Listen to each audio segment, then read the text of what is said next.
How to fix Warzone 2 proximity chat not working. 1. Ensure proximity chat is turned on in the settings menu.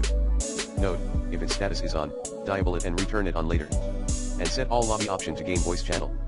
Additionally, try customizing the audio settings this way: voice chat, on. Last words voice chat, on. Mute yourself when connecting, off. 2. PC users, 2.1 ensure you are using the correct voice chat device. Change it if needed. 2.2 increase voice chat volume. 3.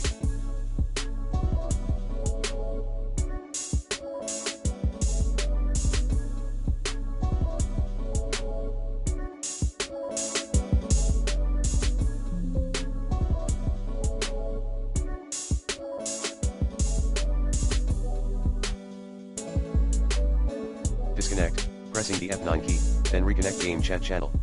Last but not least, contact Activision support, read/follow official Call of Duty Twitter account and/or reach out to Raven Software for more help.